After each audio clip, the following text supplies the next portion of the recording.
श्री शिवाय नमस्तुभ्यम। आप सभी का आपके अपने YouTube चैनल पर हार्दिक स्वागत है। आज हम सुनेंगे भगवान पशुपतिनाथ की व्रत कथा और विधि के बारे में।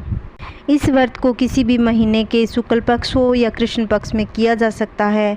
बस यह ध्यान रहे कि इस व्रत को करने के लिए सोमवार का दिन हो। अगर आप मन के मुताबिक फल पाना चाहते हो तो इस व्रत को पूरी विधि विधान के साथ करें। शास्त्रों के अनुसार इस व्रत को पूरे 5 सोमवार तक करना चाहिए, तभी पूर्ण फल की प्राप्ति होती है। सुबह और शाम के समय भगवान शिव को जल अभिषेक कर पूजा करें।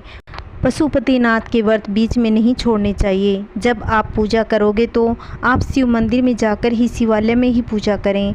सुबह और शाम दोनों समय पूजा की जाती है। जिस घर में व्रत करने का संकल्प लिया जाता है उसी स्थान पर रहकर 5 व्रत पूरे करने हैं। शाम की पूजा प्रदोष काल में की जाती है।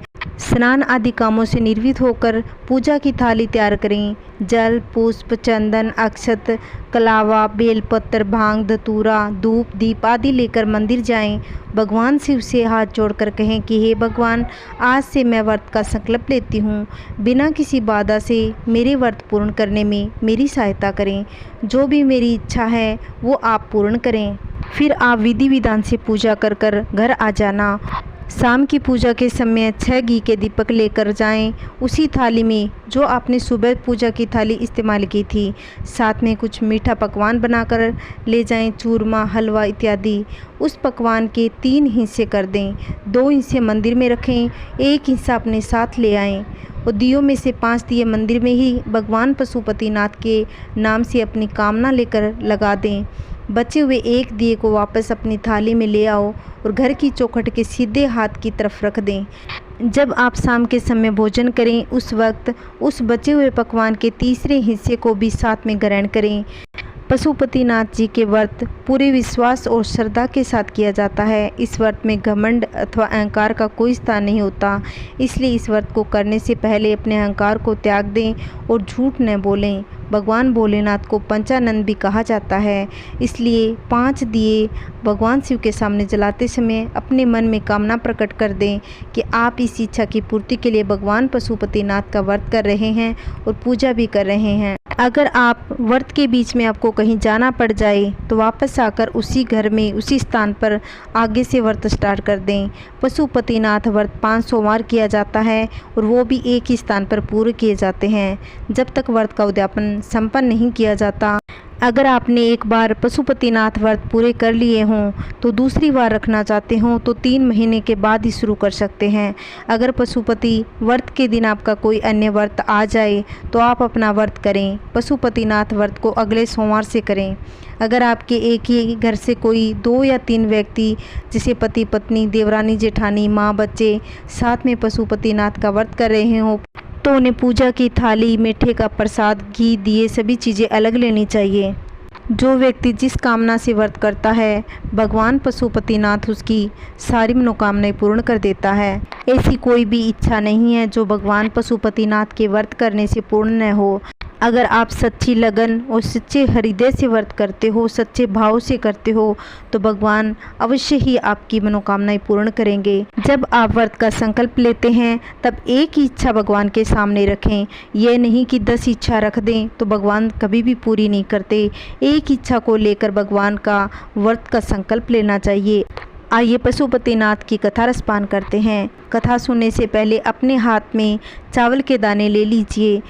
एक बार की बात है, भगवान शिव नेपाल की सुंदर तपोभूमि के प्रति आकर्षित होकर एक बार कैलाश छोड़कर यहीं आकर बस गए। इस क्षेत्र में वह 3 सींग वाले मृग बनकर विचरण करने लगे। अतः इस क्षेत्र को पशुपति क्षेत्र या मृग स्थली भी कहते हैं। शिव को इस प्रकार अनुपस्थित देख ब्रह्मा विष्णु को चिंता हुई और दोनों देवता भगवान शिव जी की खोज पर निकल पड़े। इस सुंदर क्षेत्र में उन्होंने एक देदीप्यमान मोहन 3 सींग वाले मृग को विचरण करते देखा। उन्हें मृग रूप में शिव होने की आशंका होने लगी। ब्रह्मा जी ने योग विद्या से तुरंत पहचान लिया कि यह मृग नहीं बल्कि भगवान आशुतोष जी हैं। ब्रह्मा जी ने तत्काल ही उछलकर उन्होंने मृग का सींग पकड़ने का प्रयास किया। इससे मरीक के सींग के 3 टुकड़े हो गए। उसी सींग का एक टुकड़ा इस पवित्र क्षेत्र में गिरा। यहाँ पर ब्रह्मा रुद्र उत्पन्न हुए, श्री पशुपतिनाथ के नाम से प्रसिद्ध हुए। श्री शिव जी की इच्छा अनुसार भगवान विष्णु ने नागमती के ऊंचे टीले पर भगवान शिव की मुक्ति दिलाकर लिंग के रूप में स्थापना की, जो पशुपति के रूप में विख्यात है। आइए जान लेते हैं उद्यापन विधि। भगवान शंकर को समर्पित पशुपति व्रत का 5 सोमवार पूरे होने के बाद छठे सोमवार के व्रत में 108 वस्तुएं, चाहे कुछ भी, जैसे मूंग चावल, 108 मखाने, 108 बेलपत्र, 108 कोई भी वस्तु सामग्री 108 मात्रा में लेकर शाम को पशुपतिनाथ जी की पूजा के समय उनके चरणों में समर्पित कर दें और नारियल के साथ 11 रुपये दक्षिणा चढ़ाएं। साथ में हाथ जोड़कर भगवान शंकर से अपनी मनोकामनाएं मांगें। ऐसा कहा जाता है कि इस व्रत को करने से पशुपति भगवान अत्यंत प्रसन्न होते हैं। पूरे 5 व्रत पूरे होने से पहले ही भगवान मनोकामनाएं पूरी कर देते हैं। अगर आप अपने सच्चे मन से सही तरीके से इस व्रत को करते हो तो भगवान जल्दी ही आपकी मनोकामनाएं पूर्ण कर देते हैं। ओम नमः शिवाय। हर हर महादेव।